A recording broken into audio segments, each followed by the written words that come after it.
Also, isn't it interesting that this whole time Selena's trying to kill people who are walking? I think it's really interesting. She's like, let me tell you this story of Fae conquering and beautiful rule and peacetime. And by the way, I'm going to do everything I can to make sure that you do not make it to the truth alive.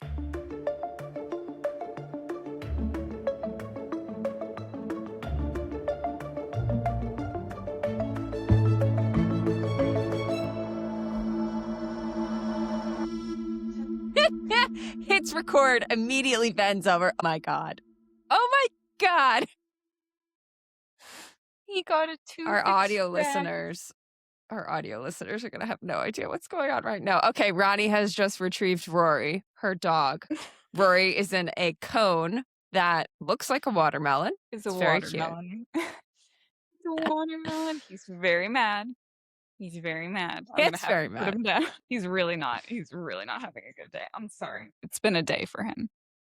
Yeah. It's been a day for me, but it's been a worse day for him. But for anybody who has a dog, you know that a dental is a whole to-do. Like they put... Goodbye. Walking away. We at least need this for blooper content. What would you like to do, sir? Okay. Well, anyways, getting a dental when you are... I can't stop laughing. I can't look. When you're a dog, they put you under general anesthesia. So you do not get to be awake when you're getting your teeth cleaned. So it's an all day thing. You drop them off at, like for us, it was 8 a.m. We show up. We're like, hello, here is Rory. He's here for his dental cleaning. And you don't really know when you drop them off whether they're going to have anything wrong in their mouth. He's 3. We took him in for a dental. It was his first one ever because they were like, we think that he bit down on a toy or something too hard and like his gum was pushed up weirdly on one of his and he just like needed his teeth cleaned. So we kind of thought that something might be wrong, but they were like, we don't think it's going to have to come out. So I was like, okay, whatever. So we took him in and they're like, we'll call you when he's ready to get picked up later this afternoon when he's not passed the fuck out from general anesthesia. And then they call you while he's out and they're like, here's the situation. Here's what we are or aren't going to do. So he did have to have a tooth extracted, which is sad for him. It was tooth. Oh, poor Rory. So now he's got some stitches in his mouth. Yeah, he's missing one tooth. Not really. He has plenty of teeth. But yeah. But it's actually very sad. You as a dog parent are like, what should I have done differently to prevent him from having to get this tooth taken out when like he chewed a toy? And in theory, I should have stopped it. I don't know. But you still have those thoughts. I think you can put that on yourself. I guess I see what you're saying. Dogs are dogs, though. Dogs are going to do what dogs do. There is a need generally for dog dental hygiene to be more of a focus. Like this is a thing that's known among dog owners. Is What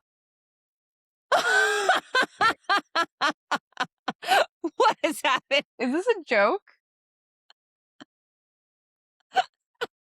Did you just take off your coat? Saga. How did he do that? I don't know. He shrugged out of the other cone. You know what? Not my problem. Oh my God. That I'm gonna was have to deal incredible. With that at some point. Was incredible. Anyways, there's an increased need for dog dental hygiene. Like you are supposed to like brush your dog's teeth and like avoid plaque buildup and everything, which we do. But I don't know, he fucking bit a toy. So what are you going to do? And he's apparently Houdini. So there's that. That's incredible. I recently found out as a 33-year-old adult that you're supposed to go to the dentist every 6 months. I thought you were supposed to go every year. I've been going to the dentist once a year. Oops. Yeah, standard of care is every 6 months. Oops. I floss my teeth. I mean, honestly, if you floss, you're better than probably like 80% of the population. Well, if I'm being quite honest, and I hope I don't gross out our listeners, I really only started flossing when Derek and I moved in together because he was kind of like, you don't floss? And I was like, I guess I should do that. I guess I should floss. So I don't think that's that gross. Okay, in my defense, though, I don't want to say taught him, but he now makes the bed we make the bed together. But like, you know, he didn't make his bed. I didn't floss my teeth. We've now come together. We've both grown as people. Yeah, you floss your teeth and he makes a bed now. Yeah, that's fair. I do have to put him back in the cone. Sorry, one sec. Okay, please continue. All right, you know what? I don't think there's any save in this banter section. I think since you're done with that, we just go into it. No, we got it. How did he do that? Do not fucking know. Connor didn't do it for him, right? No, Connor's at the Mets game. Oh my God, so he truly did it himself. Fully, yeah. Look, he's a little person. He has opinions. It's fine. You know what? All right. Rory has decided that it is about him today, and we're going. Okay. Episode starts now. Hi, I'm Abby. I'm Ronnie. And this is Dragons in the Details, the podcast that helps you better understand your favorite fantasy books through a series of deep dive episodes. This season, we are covering... Yeah, I love the way you've written this. It always makes me want to say Crescent City. Today, we are covering Crescent City. Disclaimer, this episode will contain Crescent City and ACOTAR spoilers. All 8 published books as of, well, June 2026. We have May in the outline, but we're well into June now, so June 2026. Second disclaimer, this podcast is rated R, spicy books. We are spicy people. We curse. We talk about spicy things. So this is your warning. This is a spicy podcast. Each week, we dive into a specific topic in depth. This week, we are diving into the 2 sisters who seemingly defy all punnet squares. Someone actually did send me a very in-depth Instagram post about punnet squares and about Silene and Helena. Oops, I spoiled it. The sisters who seemingly defy all punnet squares, Silene and Helena. We come with receipts. We have quotes to back up our theory so you can follow along if you are skeptical. Announcements. You want to do them, Ron? Yes. Deep dive music, as always, brought to you by Schwoodley, SCHWOODLEY. Check them out on Spotify if you like our deep dive music. Real artists, real music. We love them. Go Schwoodley, go Derek. Schwoodley, who taught me how to floss my teeth. Schwoodley, who makes the bed and taught Abby how to floss. Fun questions. We, this season, are doing fun questions that are submitted by you. So, if you have fun questions for us that you would like us to answer, we would like to answer them. So, submit them via DM on Instagram in the comments. Some of you have been commenting on YouTube. That works too. We read those. Contact form on our website works. Whatever way you'd like to send them in, we are happy to receive them and are excited to do that. We also have a fun and exciting announcement. We have a bookshop storefront. So for those who are unfamiliar with bookshop, it's a great way to support, if you would like to, both us and your local independent bookstore. Best way to support your local independent bookstore is buying directly from them. Next best way to support them is buying through bookshop. So we have that storefront available. It's got lists, Abby's favorite books, my favorite books, deep dive books, reading corner books, and we are keeping them up to date, curated for you guys, and we're super excited. So if you would like to support us and buy through that affiliate link, it is an affiliate link, so be aware of that. Of course, we want to be transparent with you guys always, but that is a thing that we have now. So it's linked in the show notes, and if you do use it, then thanks. Thank you. Thanks. And lastly, as always, it does really help us out. If you like what we do, if you like what we put out there, engage with us, like, comment on our episodes wherever you listen. If you do not already follow us or subscribe on that channel, if you subscribe, it would help us out a whole lot as we continue to try and grow and do great things and bring more awesome stuff to you guys. So I think that's it for announcements from me. Yeah, and I've been seeing all the comments you guys have been leaving on Apple Podcasts, and they've been great. So thank you so much for that. They really brighten our days. Cool. All right, so we have a fun question from user Macy on Discord. Macy, I'm sorry, I did slightly change your question because I needed to keep it Throne of Glass free. However, the question we have is, we have the college majors of a lot of the Crescent City characters. What would each of the Archeron sisters' college major be? Yeah, I didn't prep this, so I decided to do I it can live. tell. I'm like, my God, she doesn't have it. She didn't prep it. Yeah, which is okay. I'm trying to be spontaneous. I think that Elaine would be a humanities major. And that's not a knock to humanities majors. I just think Elaine is very thoughtful and pensive. I could see her being, I don't know, like writing sems. Is that a major at other schools other than our weird-ass school? Yeah, guys, we're going to put this through the lens of the college we went to. Sorry. And then I think, like, low-key, I think that Farah is kind of a jock. I don't know why I think that. I should prep. I'm not good on the spot. I'm not great on the spot. It's not good. I think Nesta would be a history major. Okay, I like that. I feel strongly about that because of her interest in books and the Valkyries and all of those things. So I feel good about that. And then I think, I don't have a good explanation for this, but I just feel like Feyre is a woman in STEM. I don't know why I feel that way. Which STEM? Maybe biology. Okay. Becoming an OBGYN.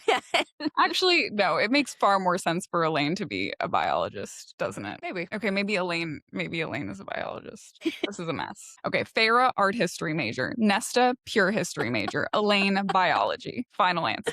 Final answer. All right. I like it. I actually see Feyre as an international studies / government major. She's high lady. She needs to keep up with the diplomacy and know what's going on. So I would say that. Elaine, I think, would be an agriculture major to make up for her sins in ACOTAR of not growing any vegetables. I think she would want to learn from those mistakes. Yeah, so I'm going to say Elaine is agriculture. Yeah.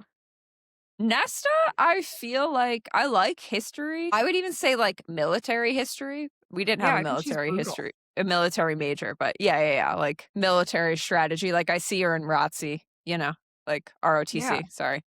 Yeah. Like she might even go to an academy. I don't know. Maybe. She could teach it one, perhaps. Yeah. All right. Thank you for that fun question, Maisie. That was a fun one.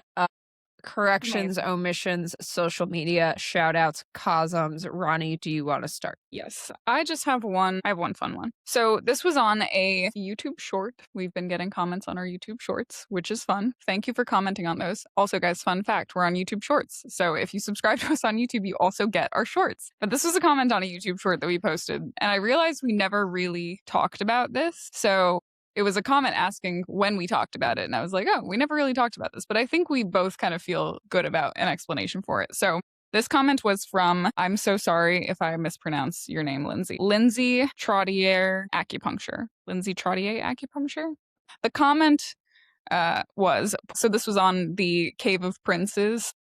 When you have a Maasverse podcast and then you realize why it's actually called the Cave of Princes short. And they commented, point me to the episode where you explain yourself because your deep dives make me realize that I've retained very little of these books I've read multiple times. So I realized we never really talked about the name of the Cave of Princes. So I'll give my take and then I think you should give yours too. Like I think it's not too complicated, maybe, but maybe it is. I think the Cave of Princes is a super fun, thank you, Sarah J. Maas, double entendre, basically. At first glance, right, it's the cave of the Starborn Princes and where Peleus is buried, because it is where Peleus is buried, and that is true. But we later find out, right, that Helena devised like an entire plan to get Peleus buried where he was, specifically a thin place, specifically those caves, so that she could use his burial site to have undisturbed contact with the princes of hell and access to the ley lines across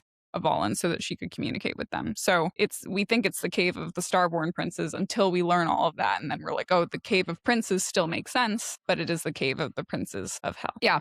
That's totally what I meant when I made the video. That's exactly what I think. I mean, obviously it's not confirmed, but like it's such a fun idea. That Sarah was like hiding this clue in plain sight. Dare I say it, it is almost Rebecca Yarros-esque. Like it's totally a Rebecca Yarros playbook move, which I love. But yeah, I don't know that we'll ever get confirmation of it. I don't know if it's going to be more than just our fun little theory, our fun little headcanon. But like, yeah, I think Helena called it the Cave of Princes in reference to the Princes of Hell, not the Starborn Princes, because fuck those guys, which we'll talk about in this episode. Mm-hmm.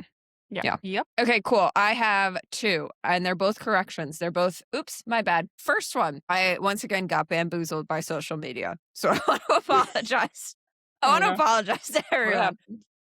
I mentioned in our Princes of Hell episode, the theory is, as you all know, that Lord Thanatos' daughter is Fury because in Greek mythology, Thanatos is the father of Theranos, and then the Roman counterpart of that is the Furies. And I was like, oh, that's the connection, right?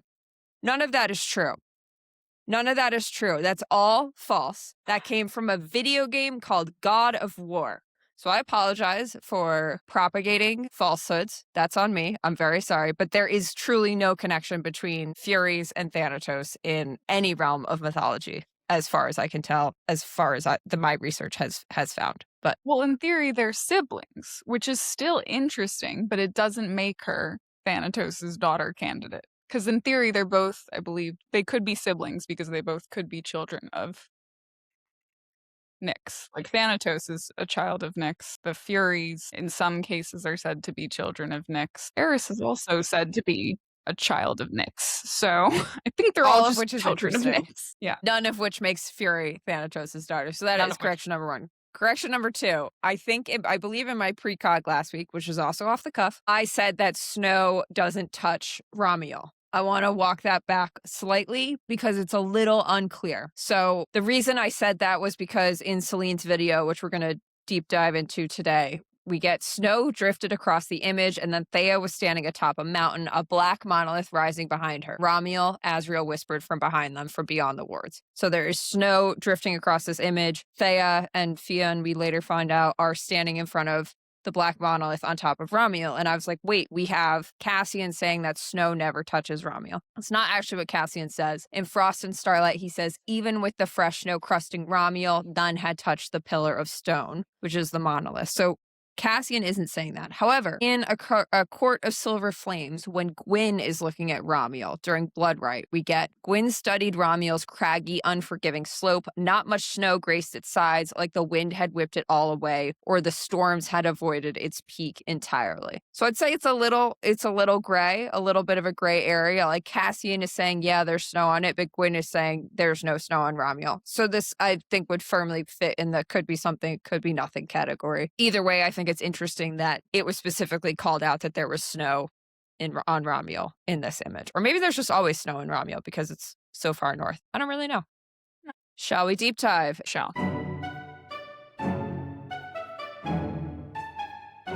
All right, first question. We're going to start off nice and easy because we basically already answered this question many times, guys, but we're just going to do a refresher. Ronnie, what are Silene and Helena's powers? Yes. All right. So we'll start with the simplest. Silene and Helena both had starlight and shadows. And we get this from multiple sources. Rune finds a somewhat accurate, surprisingly accurate record of Helena's power in Great Romances of the Fae from Jessica's Library. That's in Crescent City 1, Chapter 29. What? Another fucking Rebecca Yarros move. I'm sorry. Calling that book Great Romances of the Fae is such a Rebecca move. When I'm just going to Peleus put that is out a rapist fuck. Yeah. there. Yeah. From what it sounds like, Queen Theia was also starborn and her daughter possessed the same power. Theia had a younger daughter with the same gift, but only Lady Helena gets mentioned. Rune cleared his throat and read, night-haired Helena, from whose golden skin poured starlight and shadows. And then this is later corroborated by Selene's statement in her video in Crescent City 3. My mother eventually trusted only Helena and myself to seek the truth. She knew we could be of great use to her because we bore the shadows as well as starlight. So they have the starlight of their mother, but they also have this shadow power that we see in Rune. So they can control shadows. They can become no more than shadows themselves, similar to Rune's shadow walking abilities and Asriel's shadow singing abilities in ACOTAR.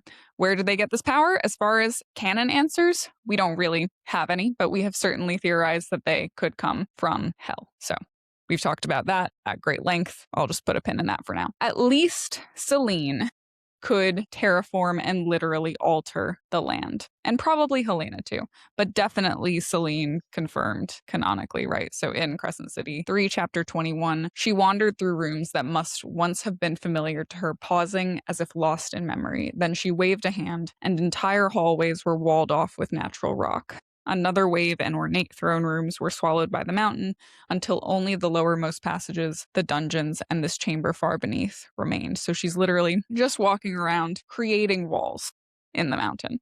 So she is specifically, it seems like specifically in this land. We don't have like canonical proof of that, but it seems like it is tied to that land in particular. She is just creating land. And then when Bryce claims the portion of the star that Silene left behind, Theia's star that Silene left behind in Chapter 22, we see the same ability reflected in Bryce, right? So it's passed down seemingly of Theia, but Silene definitely had it. Power, uncut and ancient, scorched through her veins. The hair on her head rose. Debris floated upward. She was everywhere and nowhere. She was the evening star and the last rays of color before the dark. Asriel had nearly reached the tunnel. Another flap of his wings and he'd be swallowed by its dark mouth. But at a mere thought from Bryce, Stalactites and stalagmites formed, closing in on him. The roof became a wolf, its jaws snapping for the winged mirror. The rock had moved for her as it had for Silene. So Bryce is doing more here. She's not just creating walls, she's literally creating wolves. It's a wolf. Yeah. Another wolf. Another wolf. And stalactites and stalagmites. So she's also altering the land. And the only reason, I know this is about Silene and Helena, but the only reason I bring that up is it is like a gift that is passed down from them. I think we do have reason to believe that Helena had something of this ability too, because she seems to have built the caves under Avallen and the secret cavern in which Bryce and Hunt talked to Hel specifically. Maybe not carved the caves in their raw form, because I know we've talked about potentially the worm doing that, but specifically the area under Peleus' sarcophagus seems to have been created by Helena. So in chapter 56 of Crescent City 3, Bryce says, "These caves are nearly identical to the ones I walked through in the original world of the Fae." She took a step into the star's doorway. The river there flowed throughout them, provided shortcuts, and then they find Peleus' sarcophagus, and Bryce realizes that the carvings around it are actually calling Bryce to push his sarcophagus aside, and that there's a secret passage beneath, and Helena would use Peleus to hide her secret chambers. And then later, Bryce threw herself against that coffin, legs straining as she pushed, and the sarcophagus slid away, revealing a small, secret staircase beneath.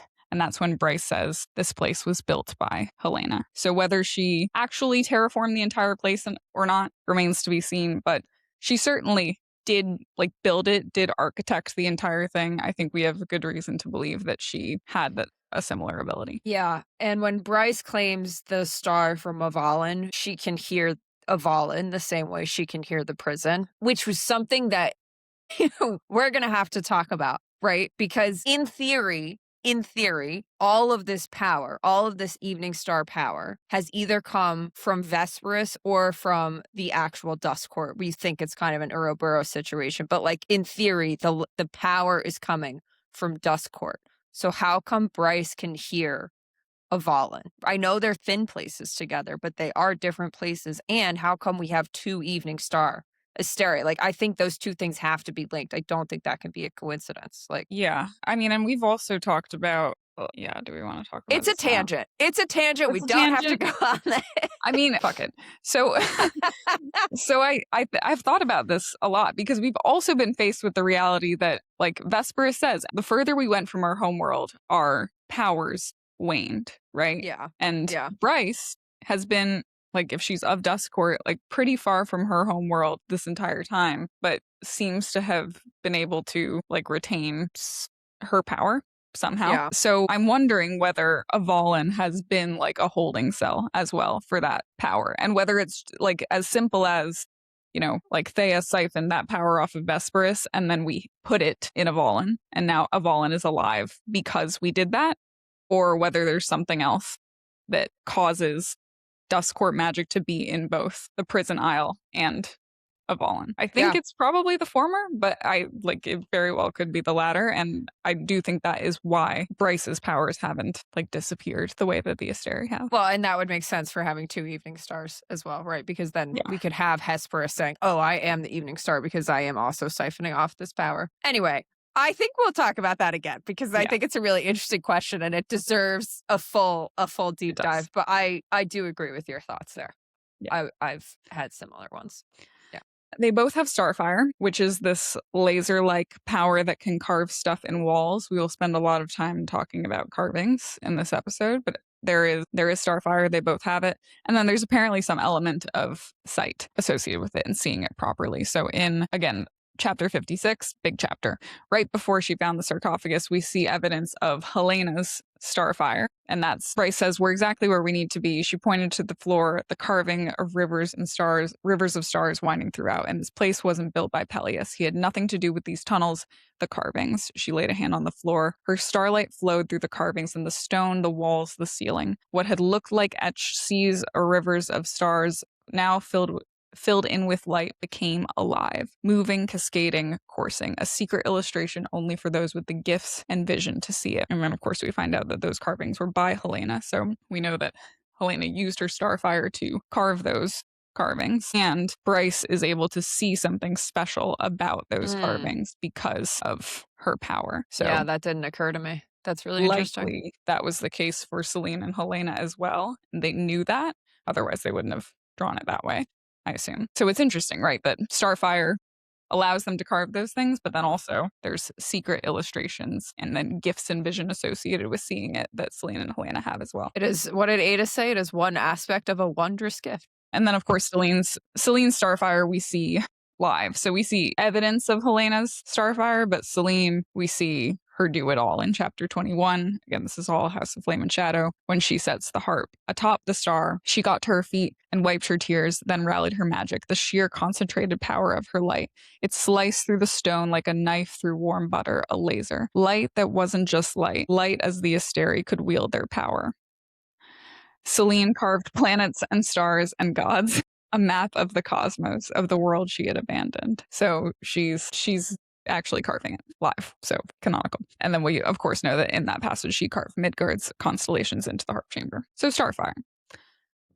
I do think that at least Silene is Daemati, at least. Yeah. So in House of Flame and Shadow, chapter Crescent City 3, chapter 18, my story begins before I was born. The female's voice was heavy, weary, tired, and sad. During a time I know of only from my mother's stories, my father's memories. I think it's interesting that she says my mother's stories and my father's memories. She lifted a finger to the space between her brows. Both of them showed me once, mind to mind, so I shall show you. I think even if one of Theia and Theon is Daemati, Silene has to be, right? Because both of them showed her. And both parents weren't, I don't think. So she had to be in order to read at least one of them. We've already discussed, right, that Theia had, quote, had no way of knowing that Peleus learned ancient summoning magic behind her back. So Silene, I feel pretty good about being Daemati. If Rune is descended from Helena, and I do think that that is a big if at this point for many reasons, then I believe that Helena would also be a Daemati. I also think it's possible that she was a Daemati because of what she concocts with the dreaming draft. She basically creates a way to Daemati communicate with hell across worlds by drinking water laced with black salt. So that's in chapter 57 of Crescent City 3. Bryce says, the Starborn could mind speak, still can. She nodded up toward the river a level above, with the murder twins lurking somewhere on its other side. Maybe the salt helped her mind speak with hell. Maybe someone in hell can tell us how to kill the Asteri. So Bryce is saying the Starborn could mind speak, Helena could mind speak. Maybe she created this way of mind speaking across worlds. Yeah. I mean, I think she has to be Daemati because even if we don't think Rune is necessarily her descendant, the murder twins are full Daemati, so they have to have gotten that from her. But isn't it interesting then that she made this dreaming draft to talk to the princes of hell, and Bryce, who has no evidence of being Daemati, like can take it and talk to the princes of hell? Like how, like if Helena's a Daemati, what did that dreaming draft do to her? Like how much stronger was it for her or something? You get what I'm saying? Like it's just an interesting. Yeah. Why did she need to make it? If you believe that Daemati is a power from hell, then I think black salt laced water could just give you that power personally. Yeah. But I don't know. But that's what I'm saying. Could Helena do it on her own? And was the dreaming draft for someone else to talk to hell? Did she bring someone else with her potentially? I don't know. I have no idea who that would be. But yeah. She had to have at least some ally. Like she could have done this entirely by herself. I don't know. Yeah. That is what I had for their powers. But maybe I'm missing something. What else did you have? The only thing I had was that, well, two things. So Silene and Helena definitely both have shadows, but we've been told there are two types of shadows, right? So like Cormac and Azrael have one type of shadow. Rune and Breeze have another type of shadow. We don't know which type of shadows Silene and Helena had. We don't know if they had the same type of shadows or if they had different types of shadows. Yeah. So I would add that. And then again, my favorite thing to do, talk about what powers they don't have. Theia could winnow. We know that Theia could winnow because they winnowed somewhere. Now I can't remember and I didn't write it down. But I don't think that Helena and Silene could winnow because they are using the horn and the harp to teleport, basically, in the final battle. So the quote we get is, I lifted the harp again, Silene said, voice finally hitching with emotion, but my sister did not sound the horn, and when I turned, she used the harp to send me the last of the distance to the archway. That's Crescent City 3, chapter 21. If they could have winnowed on their own, they would not have needed the trove to make this great escape, right? So I don't think they can winnow. which is interesting because Theia can. Yeah. And I think Yeah. Theia was winnowing out some of the Daglan weapons, or at least storing them in pocket realms, which is like what you do if you can winnow. So Yeah, she was storing them in pocket realms. She winnowed them too. They winnowed to Parthos. So the quote is, "It soon became clear that we needed more troops, any Fae that were loyal to us and humans, blah, blah, blah." And so it was to Parthos we next went winnowing under the cover of darkness. But I think that was Theia winnowing with Helena and Silene rather than Helena and Silene also winnowing. Yeah, cool. Okay, next question. What parts of Selene's story do we think are fishy? So many of them. So basically strap in because we're just going to kind of go through this beat by beat, guys. So this is going to be a long one, but we'll pause. We'll have reflections. We'll chat. So the first thing I noticed, which might be wackadoodle, but I want to know if you notice this too. Selene starts this story. "My story begins before I was born. The female's voice was heavy, weary, tired, and sad. During a time I know of only from my mother's stories, my father's memories. She lifted a finger to the space between her brows. Both of them showed me once, mind to mind. So I shall show you." So what I thought was interesting, and this is Lil Pre-Cog, she says, "I shall show you." This is in quotes. Every piece of the story after this is in italics. It is no longer in quotes, so, which of course is how we mind speak in these books. Is Selene somehow mind speaking this to Nesta, Azriel, and Bryce? Like, I have no idea how that would even be possible, but I think it's very interesting that we switch from quotes to italics, and I'm curious about what the choice was there. So that was the first interesting thing. Next interesting thing, we get the Daglan became arrogant as the millennia passed, sure of their unending dominion over our world.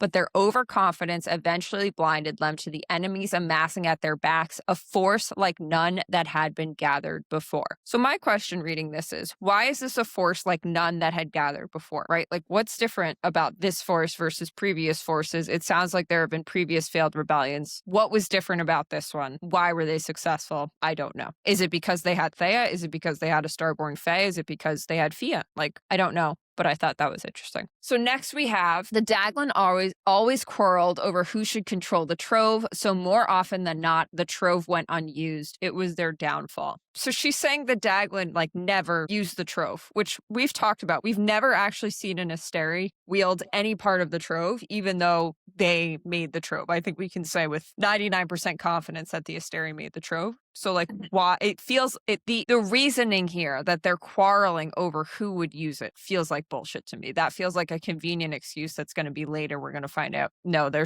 was something that prevents them from using it.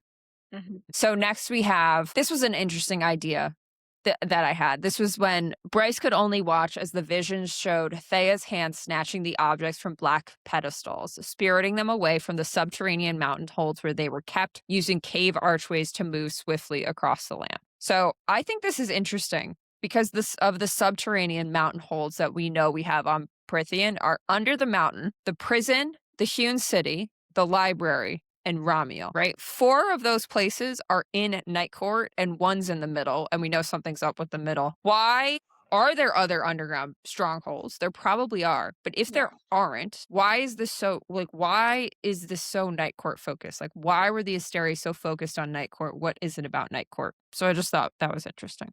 All right, next thing we have. My mother and father, Fian, had kept their love a secret through the years, knowing the Daglan would find it amusing to tear them apart if they learned of the affair, but they were able to meet in secret and to plan their uprising. Why would the Asteri care? Why would the Asteri want to keep Fian and Theia apart? Would they actually find it amusing? We know that the Asteri are obsessed with breeding, right? So is it really that they would find it amusing to keep them apart? Or did they, for some reason, not want Fian and Theia to have offspring? And maybe they succeeded in that goal because we're not clear that Fian and Theia did have offspring, but I just thought that was interesting. Yeah. Next, we've talked about this line before. By the way, guys, I'm just going through the lines that I think are fishy. Obviously not the whole thing. You can read the whole thing in the books if you want to hear the whole thing. We would be here for a long time. It's so long. All right. We've talked about this line. Let's talk about it again. They fought the Daglan and won, she went on. Using the Daglan's own weapons, they destroyed them. Yet my parents did not think to learn the Daglan's other secrets. They were too weary, too eager to leave the past behind. So I think there's 2 things here that are interesting, right? If Selene is mentioning that the Daglan had other secrets, does she not know what those other secrets are, or at least know that those other secrets exist. Like, how would she even know to mention this if she doesn't have some inkling of what's going on? And if she does have some inkling of what's going on, why isn't she mentioning it here, right? Why is it like, I think that's very interesting. I think that those two sentences are really interesting because, and I'll get into this more in the next question too. I don't think that Theia and Fian showed Silene how they defeated the Daglan. Really? You think she doesn't know? She just says, we fought the Daglan and won using the Daglan's own weapons. We don't get any visuals of it. We get visuals of everything else. And then we just get this allusion to other secrets. Yes, she knows there's other secrets. Okay. But we get nothing. We also get very little in the drawing. We do. We do. And we're going to talk about the drawings next, guys. The carvings next, in case you couldn't tell. All right. A similar idea of providing no explanation is that Silene provides no explanation as to why Fian didn't think that Theia was worthy of being his successor. So we get, but Fian did not consider my mother a worthy successor. The crown should go to the eldest child, he said to my sister, Helena.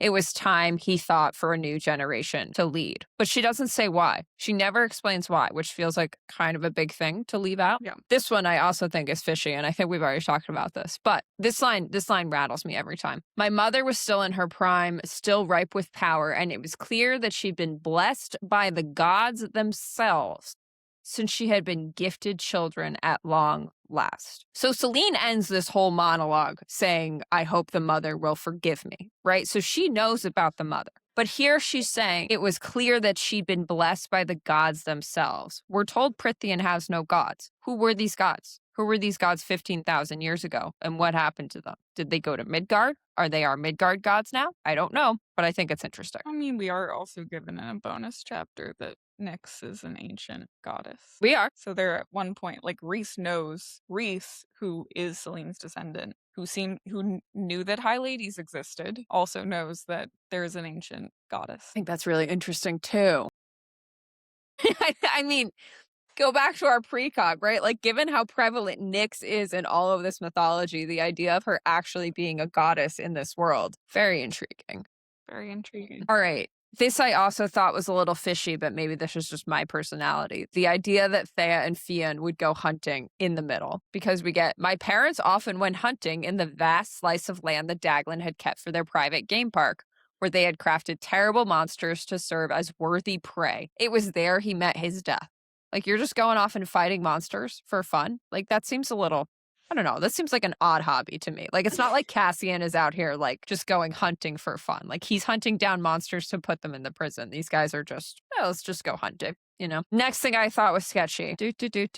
I wrote, what Fian does with the Star Sword and Truth Teller, and now I can't remember what my point was. But let's see what happens. So, the quote we have is, my father had never shown himself to be giving. Long had he kept Gwydion and never once offered it to my mother. The dagger that had belonged to his dear friend slain during the war hung at his side unused, but not for long. We are told that both Gwydion and Truth Teller are made by Theia at the same moment. So how did Fian end up with them? Why didn't Theia keep them for herself? How did Annalius end up with Truth Teller? Like, what is the story here? But if Theia made the blades, this would be the equivalent of Rhys taking Ataraxia from Nesta.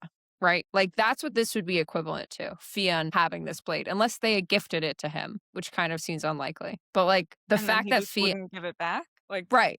The whole Star Sword part, how it was made, the fact that we're told that the Star Sword and Truth Teller were made at the same moment, but we don't see Truth Teller at all. And then Silene does reference Truth Teller, and she's like, I made sure everyone thought it was forgotten. Like, she's very sketchy about both of those blades. Both of them. Seriously. Like, nothing that she says seems to line up with anything else that is in our reality. Yeah. So I wrote here, I'm starting to think that Fian was bad news. Because I kind of am. It feels like he didn't treat Theia very well. Like, he just took both her swords. He didn't think she was worthy. Like, I don't think Fian was necessarily a great guy. Next, I wrote, Fishy, Theia becoming a tyrant. I am starting to think this is fishy. We'll talk about this more with the carvings, but we go from a woman who allowed her husband to take a sword and a dagger from her to a woman who wielded the entire trove herself, right? Both of these are Theia. So, like, what? And obviously things can change. People can change. There is growth, but like what happened to her, right? So the part of the story we have is my mother returned that day with only Peleus and my father's blades as she had helped make them. They answered to the call in her blood, to her very power. Theia sat enthroned, the harp and horn beside her, the mask in her lap, and the crown atop her head. Unchecked, limitless power sat upon that throne. Bryce could barely get a breath down. It kind of feels like a woman who's snapped a little bit, right? Like her husband has taken her swords from her and she's like, you know what, fuck you. I'm seizing power for myself. And she also like served as a slave to an Asteri for centuries, you know. I feel like this Feels is like giving me more. Yeah. Giving me more backstory on Theia. So another thing that we have for Theia that I think doesn't quite line up with the story we've been told of her is yet when she announced her vision to her court, many of them refused. They had just overthrown their conquerors. Now they would turn conqueror too. They demanded that she shut the door and leave this madness behind her, right? So they feel comfortable refusing her. They'll tell her to shut the door. She also has the crown. Like, she could just be like, fuck you guys, I'm going to command you to follow me. And she doesn't do that, right? So I think there's some interesting dynamics here that aren't necessarily what we've been led to believe. Other fishy things we get in this monologue.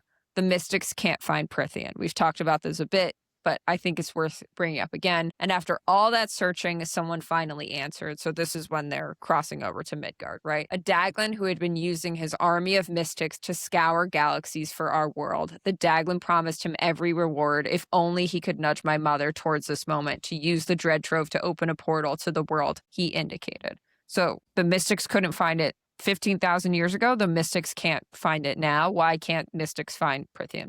Which I think is a fun question. This I thought was interesting too. When Theia's court arrives on Midgard, there are already winged creatures there and there are humans there. So there's a lot of talk in this book about the fact that there's two races of Fae from two different planets, which is interesting, but there's also two different races of humans in theory, right? Like how did humans end up on both Midgard and Prithian? So we found cities in Midgard carved by human hands. This world had been mostly populated by humans and only a handful of unusual creatures that had kept mostly to themselves. It was a blank slate as far as worlds went, little native magic to fight the Daglan power.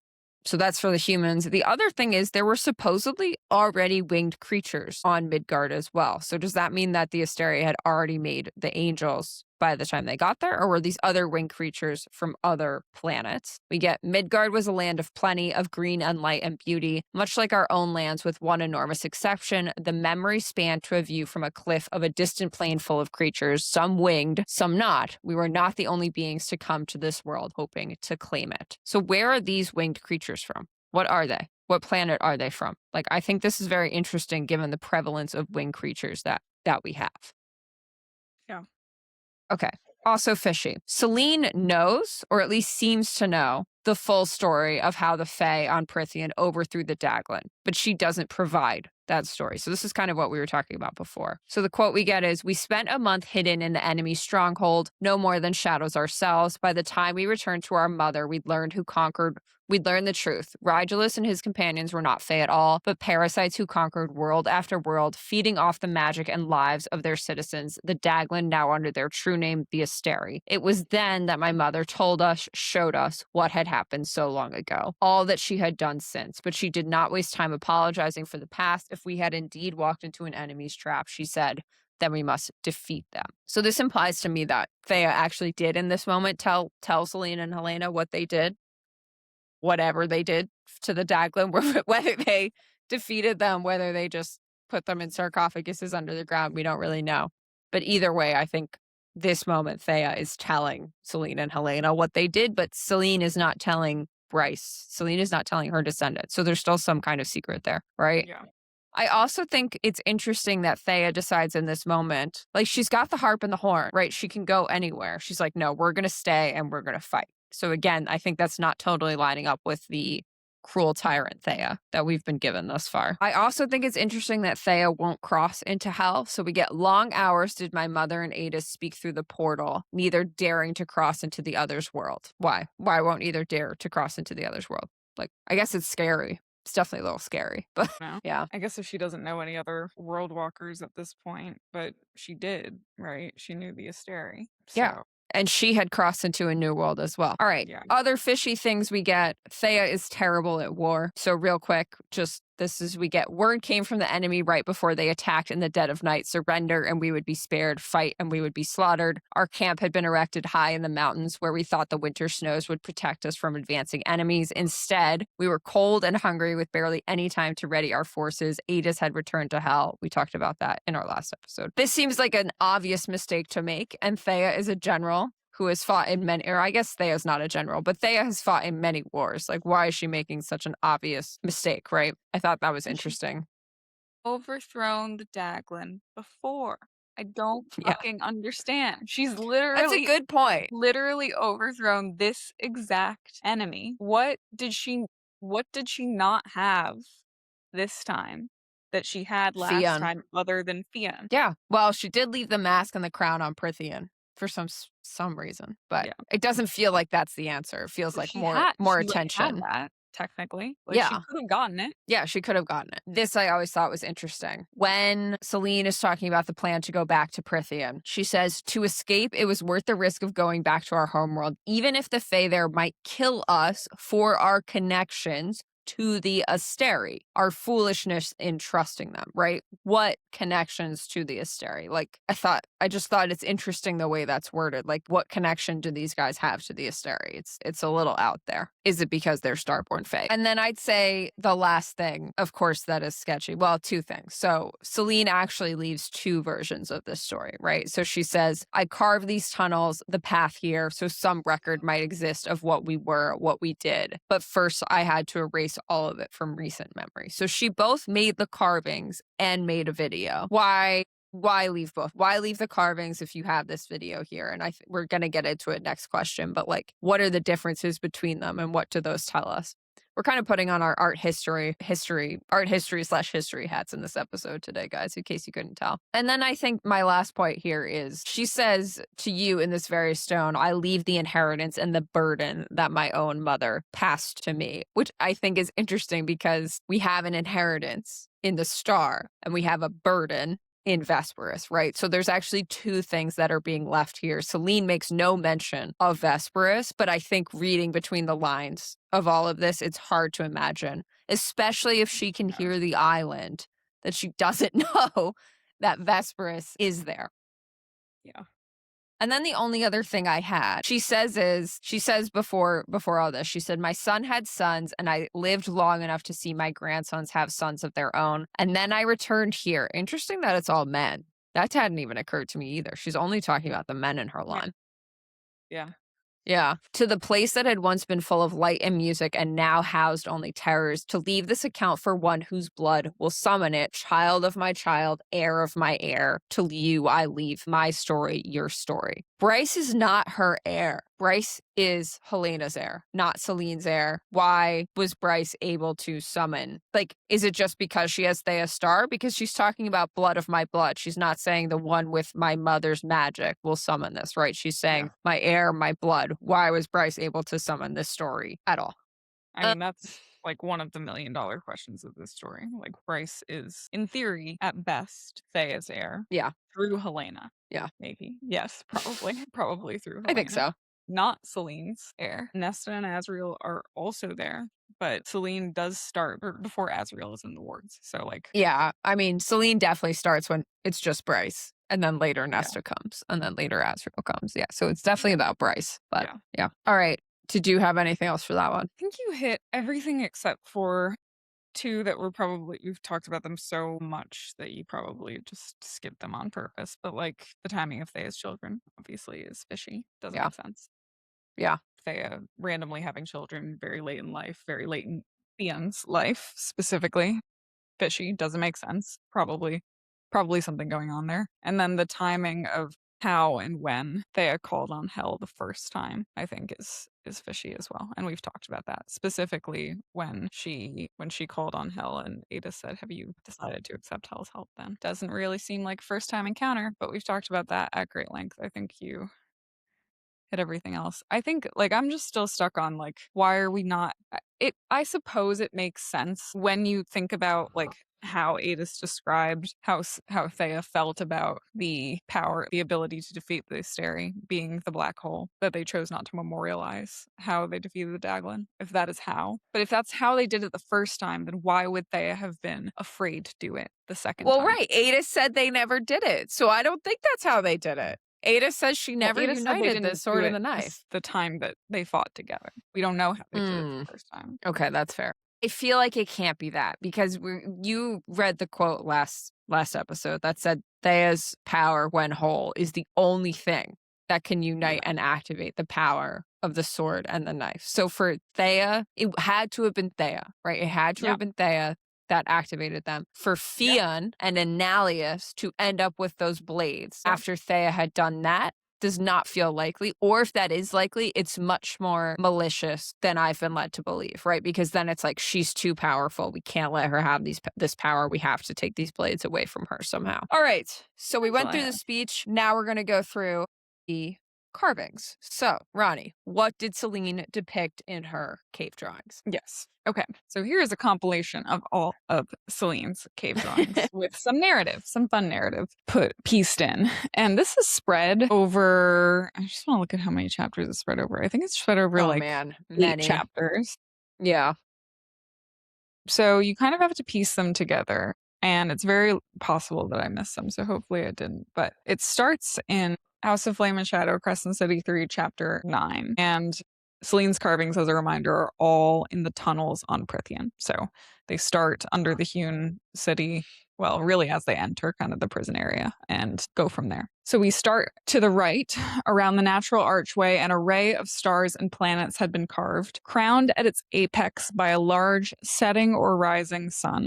Bryce's star glowed brighter as she faced it, guiding her there. She could dimly make out more scenes of violence and bloodshed covering the walls inside the tunnel. So to me, this is kind of a beacon of, in my opinion, it's the setting sun. It's definitely a setting sun. Hello.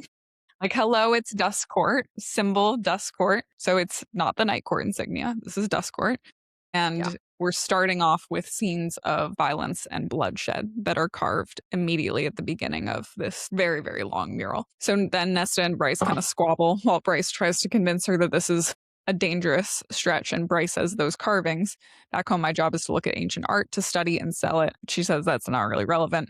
But that stuff is spelling out a warning. So if you want to get impaled by a bunch of rusty spears, keep walking. And Nesta then releases her. Nesta either didn't know or didn't care about the sword's impact on Bryce as she surveyed the carvings, the one closest to them. A female, clearly Fey nobility from the ornate robes and fancy jewelry, stared out from the wall, as if she were addressing an audience, welcoming the newcomers to the tunnel. She was young and beautiful, yet stood with a presence that seemed regal. Long hair flowed around her like a silent river, framing her delicate heart-shaped face. Bryce shook off the last of her dread and translated the inscription. Her name was Silene. Nesta peered at the writing beneath the image. That's all it said? Bryce shrugged. Old school Fae. Lots of fancy titles and lineage. You know how they like to preen. So Silene is literally introducing herself. She's like, hello, I am Silene. And isn't this so fucking different from the Silene we get in the video? Right. Yeah. Isn't this so different from, regal? I'm humble, I feel guilt, I'm passing you on this story so that you can have my burden. Like, no, this is fucking like,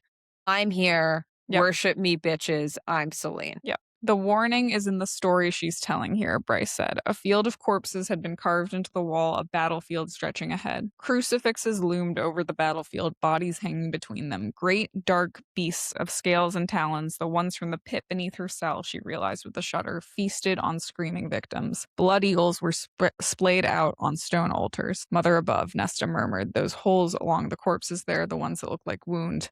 I bet anything there are mechanisms in them to send weapons at passersby. So, and then Bryce has some fucked up artistic way of making the viewer experience the pain and terror of those Fae victims. So we're getting the beginning of Selene's narrative. Welcome to Dusk Court, setting sun. I am Silene. I am your regal welcome party. And our journey starts during the Daglan rule and the terror that they inflicted on the Fae. These were Daglan beasts, these great dark beasts of scales from beneath the cell. We've been told that these are Daglan beasts, and they had the same forms of torture as the Asteri on Midgard, right? We have the crucifixion, we have the blood eagles, etc. Then later, Bryce is eating some cheese with Nesta, And we look at the carvings again. She distracted herself by peering at the carvings etched into the walls. Fae kneeling before impossibly tall, robed humanoids, glowing bits of starlight in their upraised hands. Magic, an offering to the crowned creatures before them. One of the beings was reaching a hand toward the nearest Fae, her fingers stretching toward that offered light. Bryce's stomach twisted as she noted that behind the supplicating Fae, chained humans lay prostrate on the earth, their crudely carved faces a sharp contrast to the otherworldly pristine beauty of the Fae. Another bit of fucked up artistry, humans were little more than rock and dirt compared to the Fae and their godlike masters, not even worth the effort of carving them, present only for the Fae to lord their power over them to crush the humans beneath their heels. So we get an image of the tithe. Basically, another piece of Daglan rule that we know is part of the Daglan rule because at this point, as we know from our bad bitch Queen Vesperus, they didn't have like anything like a parasite. They had to take power by force. So the tithe was their way of basically taxing power. And we have the fact that humans were slaves of slaves. So this is still Daglan rule. We're getting depictions of Daglan rule during those 5,000 years on Prithia. I think what's really interesting about this one too, and you might disagree with me, is that Bryce specifically says not even worth the effort of carving them. Silene is the carver here. Silene made artistic choices to like not really depict human faces, right? To show humans this way, to show Fae faces with this detail and this beauty. And the human faces she's giving, absolutely nothing, even though she fought with humans in Midgard to overthrow the Asteri, right? So, like, does Silene have some anti-human bias that we haven't really addressed yet? Yeah. I definitely think it's possible. I also think that it probably, she calls it artistry. I think it probably was artistry. Like in this image, humans are supposed to be like they were to the Fae little more than rock and dirt. And so I think them being depicted that way demean them to that position, and humanizing them any further in the art would like humanize them more than they were at that time. So if she was being actually artistic, then I could see why she did that. But she also might just be a biased fuck. And like that's possible too. I think either of those are possible. That's what I meant by saying you might disagree with me, because it could just be that she was trying to reflect the zeitgeist, the spirit of the times. But yeah. Then we get in chapter 11 a continuation of these carvings, right? So Bryce and Nesta have continued. They've chatted a bit. They've kept going on their journey. The strange carvings had continued all the way here, showing great Fae battles and lovemaking and childbirth, showing a masked queen, crown upon her head, bearing instruments in her hand, and standing before an adoring crowd. Behind her, a great mountaintop palace rose toward the sky, winged horses soaring among the clouds. No doubt some religious iconography of her divine right to rule. This, I'm going to keep going, but this is Theia, right? It's definitely Theia. This is Theia. So we skipped the overthrowing of the Daglan. Like, we just fucking skipped it. Like, Silene did not depict that in the carvings, and she did not describe it in her story either. So for whatever reason, either because she doesn't know or because she is very, very carefully concealing it, Silene is not disclosing how the Fae overthrew the Daglan, which is like really fucking suspicious. Why wouldn't you be proclaiming how you did that from the rooftops unless, like, why wouldn't you? Like, unless it's really fucking bad or something that, people really can't know. Yeah. I agree. I think it's not, I don't think we can say with 100% certainty that these are all in chronological order, but she definitely never shows the Daglan being overthrown. We never get it. And it is, it pretty much is in chronological order. It pretty much is. It pretty much is.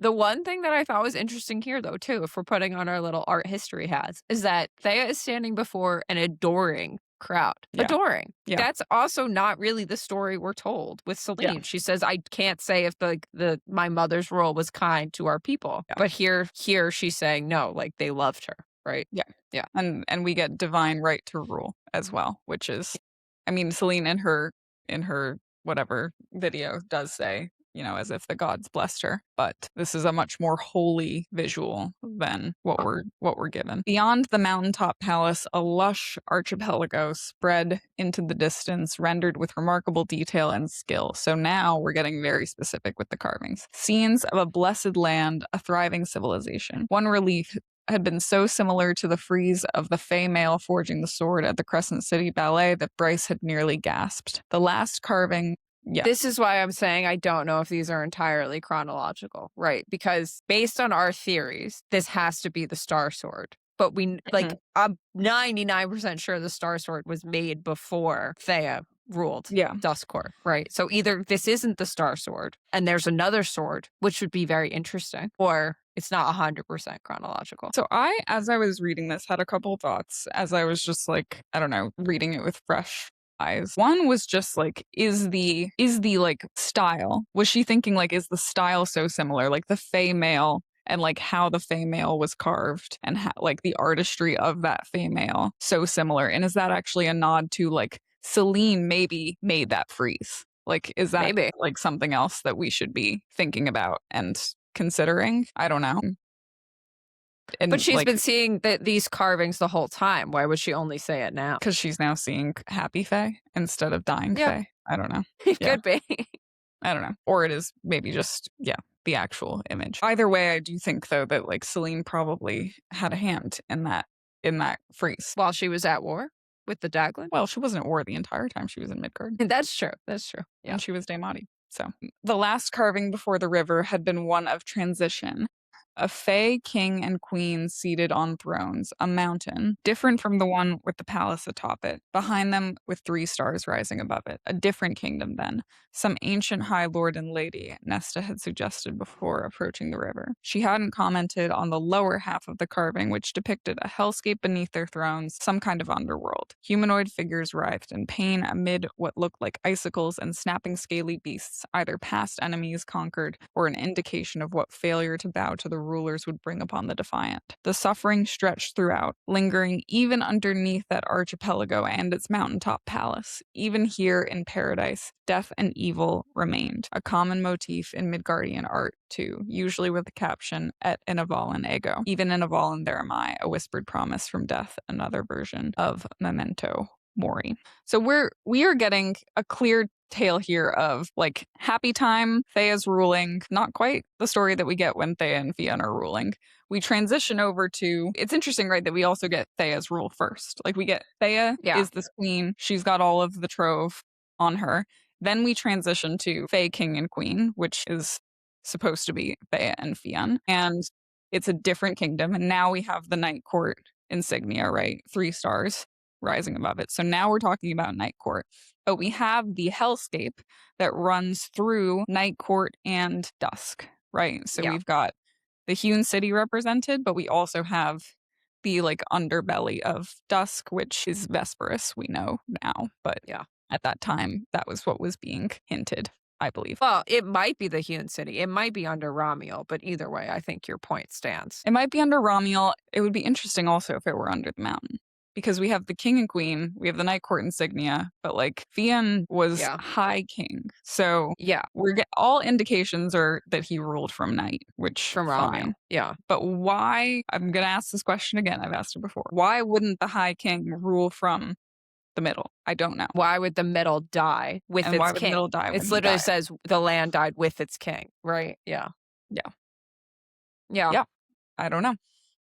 I don't know. And then this is into chapter 12. We've dove into a river. We've gotten cold. Azrael has come out of the shadows. And then we pass by more carvings. All disarmed. They pass by more carvings, all disarmed well ahead of their approach by Nesta's silver flame. These were more peaceful. Also, isn't it interesting that this whole time Selena's trying to kill people who are walking? I think it's really interesting. It's way too much booby trapping for someone who's trying to guide someone to claim their power. She's like, let me tell you this story of Fae conquering and beautiful rule and peacetime. And by the way, I'm going to do everything I can to make sure that you do not make it to the truth alive. Yeah. It's really She's keeping weird. It's a secrets. really weird thing to do because the only person who could have accessed no. I have thought about this. I was about to say the only person who could have accessed the harp chamber is her heir. That's not true because Nesta can access the harp chamber too. But the video did not start playing for Nesta, right, when Nesta was in the harp chamber because Nesta doesn't have Theia's star. So only her descendant would have ever been able to see that truth. So why is she booby trapping this so heavily? Maybe it's because of the harp. Maybe she's trying to make sure no one finds the harp. But I do think it's interesting to think about what would happen if Rhys had found the harp chamber and claimed the third of the star that was under it. I think it would be interesting to think about too. Would that have been possible? I don't know. Anyways, there are booby traps the whole time that we're just kind of getting as an aside. Anyways, back to the carvings. These were more peaceful. They showed small children playing. Time passing with trees blooming, then barren, then blooming again. Pretty perfect scenes at odds with the conversation at hand. I agree, it's at odds with the conversation at hand. Bryce gestured into the passageway and the carvings. Your guess remains as good as mine. I'm just following the light right into the river, Nesta grumbled. Asriel snickered behind her. Bryce glanced at him again, at the wings and armor. At his ears, she realized now that they weren't arched, but round like a human's. There had been carvings earlier of warriors that looked like him, armies of them. So we're getting images of peacetime during Theia and Fionn's reign. We're also given another nod that prior battles were Asteri battles by being told that there were Illyrian warriors in those battles. We also get when Bryce is kind of stopping her hands from healing so that she can lure the worm. She realized too late that she'd smudged the blood and dirt over a carving of two serene, lute-playing females. With an apologetic look to them and their long-dead carver, Bryce continued on. And they continue on, and she then sees a carving of 3 dancing fae females above her. So this is peacetime, happy time, everything is perfect. There's music, there's dancing, which, again, we're not necessarily told that there was an incredibly peaceful rule that followed the Asteri banishment. Then we get these reliefs tell a narrative too, This is Bryce saying that. Nesta peered up at the images, the 3 dancing fae in the foreground, the stars overhead, the scattered islands, the mountain island with the castle atop its highest peak. And again, always the reminder of that suffering underworld beneath it. Memento mori, et in Avallen egum. What sort of narrative? Bryce shrugged. If I had a few weeks, I could walk the whole length and analyze it. But you don't know our history, Nesta said. It'd have no context for you. I don't need context. Art has a universal language. And then they talk about Danica and the tattoo story. Silence fell. Then Nesta nodded to the 3 dancing fae figures above Bryce. So what does that mean then, if you don't need the context? Bryce examined the relief, took in the dancing, the stars, the idyllic islands in the background. And she said softly, it means that there was once joy in this world. Silence. Then Nesta said, that's it? Bryce kept her eyes on the dancers, the stars, the lush lands, ignored the darkness beneath, focused on the good, always the good. Isn't that all that matters? So we're very obviously getting here, despite what we literally just read. The context is Bryce is telling us without telling us, like, there is evil beneath. Like, there's evil beneath here. Yes, there's this like painting of good and happiness, but she very clearly sees. She's like, I'm ignoring the darkness. I'm ignoring the reminder of death. There is death even here. There's clearly some bad shit going on here. So all hinting towards probably Vesperus, maybe something else as well. Then we keep walking, talking. We're on to chapter 13 now. They're around the river. And then we get like the carving, the singular carving. This one, the river was still a thunderous roar when the carvings changed. Normally, they were full of life and action and movement, but this one was simple, clearly meant to be the sole focus, something of great importance to whoever had carved it. An archway had been etched, stars glimmering around it, and in that archway stood a male figure, the image created with impressive depth. His hand was upraised in greeting. So Rigelus has arrived, right? Rigelus has arrived on Prithian. Hello, we've got this beautiful world for you. Come over, come hang out. It'll be great. Everything will be great. And now it's after the worm incident. We have a worm incident. And Asriel strode ahead into the dark, the carvings around him lit by Bryce's star. More war, more death, more suffering, this time on a larger scale. So we've gone to Midgard. We're at war now. Entire cities burning, people screaming in pain, devastation and grief on a whole new level. No paradise to counter the suffering, just death. And then they reach the harp chamber from a different entrance than the one that we are used to until this point. A massive metal wall now blocked their way, 30 feet high and 30 feet wide at least, with a colossal 8-pointed star in its center. The carvings continued straight up to it, battle and suffering, 2 females running on either side of the passage, as if running for this very wall. Indeed, around the star, an archway had been etched, like this was the destination all along.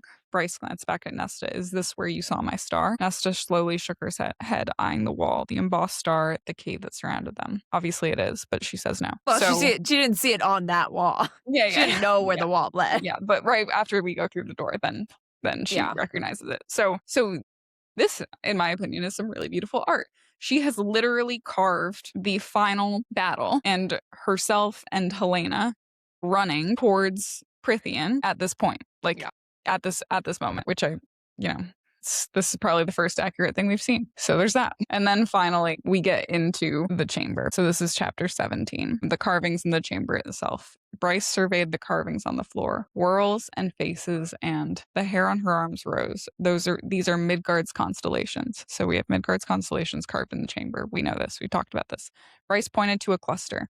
That's the great ladle, and that's Orion, the hunter. Her companions, the tunnels, the world faded away as she traced the stars plotting their path. The Archesian amulet warmed against her skin, as if working to clear the wards around her. The archer, she breathed.